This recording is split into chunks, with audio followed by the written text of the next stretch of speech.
Assalamualaikum warahmatullahi wabarakatuh. Perkenalkan, nama saya Dia Rizkia Damayanti dari Prodi IPSC IAIN Kudus. Di sini saya akan mencoba berdiskusi dengan sepupu saya dan mencoba menyelesaikan masalah yang dialaminya.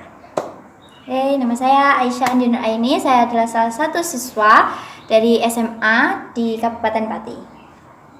Ya, berikut adalah bincang-bincang saya dengan sepupu saya. Coba sekarang kamu ceritakan bagaimana apa kendala kamu di sekolahan atau di luar sekolah. Nanti saya akan coba untuk membantu. Aku di sekolah itu punya kendala pada saat pelajaran. Kalau pelajaran sejarah itu gurunya itu gimana ya? Kalau jelasin itu sama gitu dengan yang di LKS, nggak pernah ditayangin kalau video-video tentang sejarah itu gimana gitu. Ya sebelah aja, gurunya itu kayak monoton gitu loh, jelasinnya itu ya kayak gitu-gitu aja gitu, nggak pernah disuruh diskusi apa disuruh apa itu nggak pernah. Berarti gurunya ini tuh gimana ya? Kayak apa ya? Kurang penjelasannya, kurang menjabarkan materi. Seperti kayak apa yang di LKS itu ngomongnya A, gurunya itu ngomong A gitu. Enggak. Bisa A terus dianakin 1 2 3 4 5 itu enggak. Ya udah sama aja kayak di LKS itu kan kita itu bisa kayak membaca sendiri gitu loh. Ya kalau seperti itu ya menurut saya itu gimana ya, dari gurunya sendiri tuh harus lebih mengerti lah kondisi murid. Kan tidak semua murid itu mempunyai pemikiran yang sama. Kayak bisa aja guru itu menerangkan seperti itu, ada yang sudah mengerti, ada yang belum mengerti lah. Siswa itu kan harus dibeda-bedakan, nggak bisa disamaratakan semua. Jadinya itu ya koreksinya dulu sama itu gurunya. Mungkin ya gurunya itu belum ada kesadaran diri untuk mengerti lah bahwa tidak semua siswa itu mempunyai pemikiran yang sama. Terus menurut saya kalau dari pihak siswanya itu harus harus ya, kalau gurunya seperti itu otomatis ya kalau sebagai siswa harus belajar lebih lagi kan. Nggak harus belajar dari yang dijelasin guru itu kan guru itu kan penjelasannya kan dari LKS. Toh kita kan juga bisa baca sendiri kalau LKS kan. Jadi kita sendiri kalau sebagai siswa ya harus mencari referensi lebih banyak, kemudian rajin-rajin ke perpus gitu kan, mencari buku-buku yang lain supaya paham oleh materi yang disampaikan. Ya itu tadi kan pemaparan menurut saya tentang bisa ke perpus atau sumber-sumber lain di internet. Kemudian kalau sejarah itu kan bisa dipelajari, nggak harus lewat buku atau lewat internet. Kita juga bisa belajar sejarah itu saat misalnya kamu sedang piknik kan ke di mana ya, yang dekat aja di Pati kan. Itu kan di Pati juga ada situs sejarah seperti pintu gerbang Majapahit itu kan di Rendole. Nah itu kan bisa untuk referensi sejarah juga. Itu kan tentang kerajaan Majapahit. Bagaimana kok pintu gerbang itu kan Majapahit kan asalnya kan dari Jawa Timur. Bagaimana kok pintu gerbangnya itu kok bisa sampai Pati gitu kan. Kamu bisa mempelajari sejarahnya itu. Kemudian kalau situs sejarah itu kalau piknik bisa ke ke Semarang, ke Gedung Songo kan itu tentang candi-candi. Jadi kamu bisa mempelajari sejarahnya tentang candi-candi itu. Kemudian Kalau di Kudus juga ada situs Purbakala Pati Ayam. Nah, di situ kan kamu bisa mempelajari tentang fosil-fosil hewan-hewan terdahulu, seperti di situ ada fosil gajah. Nah, itu kan bisa dipelajari juga. Ya itu tadi kan tentang solusi saya tentang jika guru sejarah itu tadi menerangkan secara monoton. Kamu bisa cari-cari referensi dari yang lain, sumber-sumber yang lain, bisa mempelajari dari yang hal-hal yang lain. Kan sejarah juga ruang lingkupnya itu luas. Jadi ya gimana ya, menurut saya ya, kalau sejarah itu mudah dipelajari, tapi ya kadang ada orang yang nggak suka mempelajari sejarah.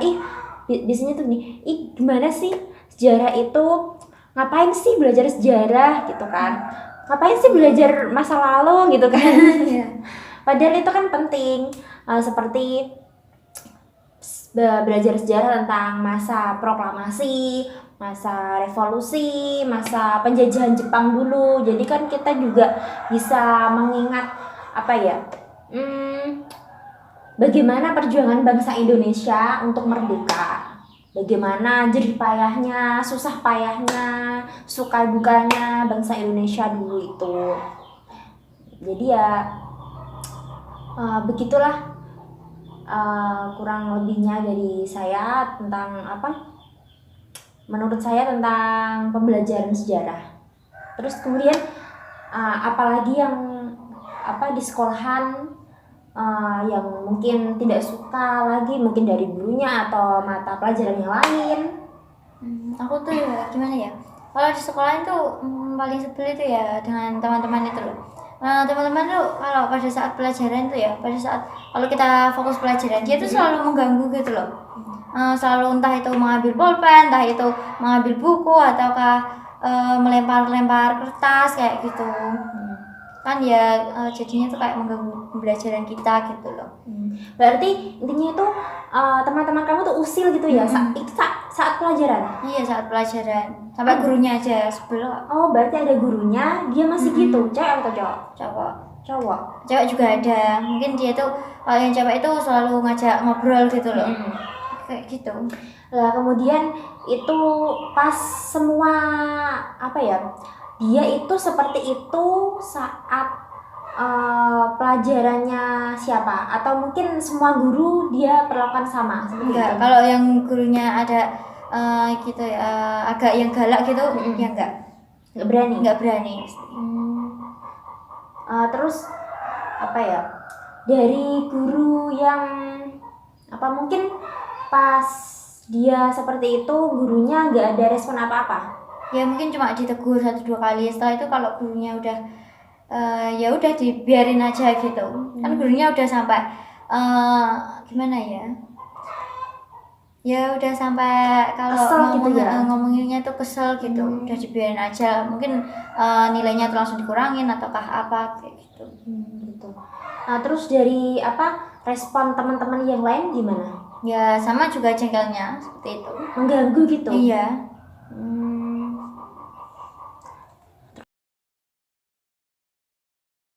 Itu tadi kan soal teman-teman ya yang mengganggu. Itu menurut kamu teman-teman itu mengganggu konsentrasi belajar kamu apa enggak? Iya. Mengganggu banget? Mengganggu banget ya. Terus kemudian itu dari teman-teman itu tuh kebanyakan dia itu ngerti nggak sih sama pelajaran yang dipelajari yang dia pelajari dari guru-guru yang lainnya? Dia tuh dalam artinya tuh dia tuh pintar apa enggak sih gitu? Ya kalau dibilang pintar sih enggak ya. Ya gitu-gitu aja gitu. Tapi emang orangnya tuh usil. Ada juga yang orangnya pintar tapi usil itu ya dimaklumin karena dia emang ya gitu sikapnya, bawaan gitu ya. Bawaan. Ya mungkin dia menurut saya mungkin dia itu butuh kurang perhatian mungkin dari rumah. Jadi dia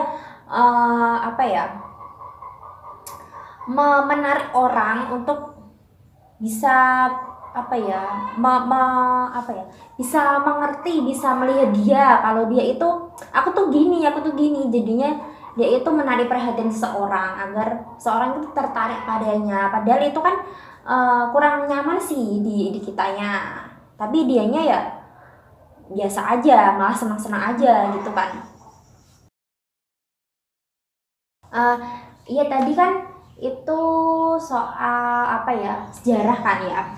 Eh, terus sejarah sama gurunya. Kemudian ada gak pelajaran yang lain yang gak kamu ngerti, mungkin dari gurunya gak kamu sukai, atau mungkin pelajaran yang lain gak kamu sukai, ada gak? Kalau aku yang nggak suka itu apa kayak pelajaran ini loh kayak matematika gitu kan. Sulit kan matematika, kita memahaminya itu juga sulit walaupun gurunya itu sudah menjelaskan sedetail-detailnya gitu. Kalau kan saya itu kan orangnya kurang agak kalau pelajaran itu kurang fokus gitu loh pada pelajaran itu kayak gitu.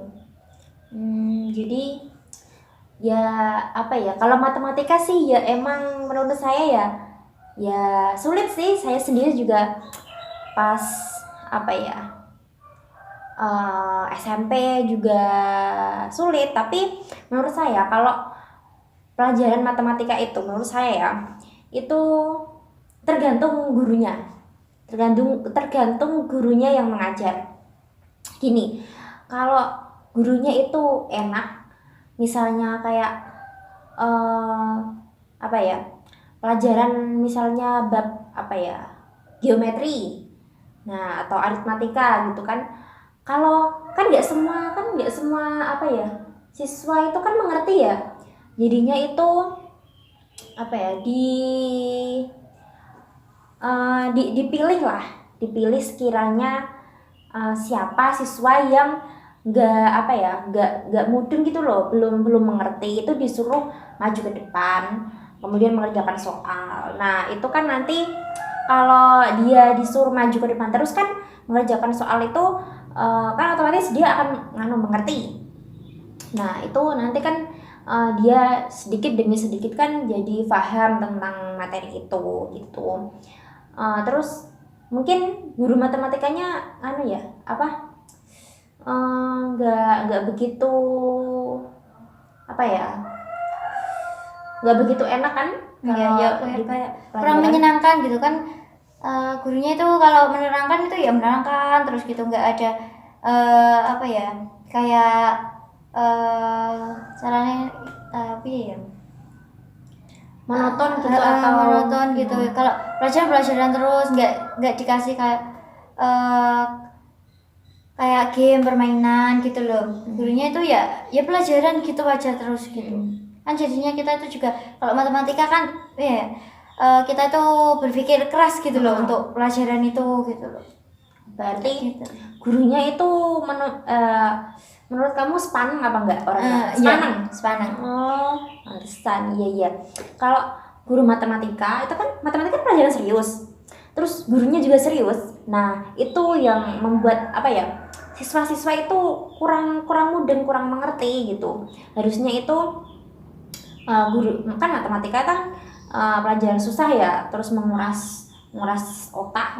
Nah itu harusnya gurunya juga apa ya, mencoba untuk rileks, terus apa ya pelajaran tapi diselingi dengan apa ya, guyon-guyonan sedikit gitu, cerita-cerita sedikit. Jadinya kan siswa-siswa itu kan apa ya, pikirannya itu kan nggak monoton di angka-angka itu kan, jadinya kan bisa apa ya pikirannya bisa sedikit rileks gitu.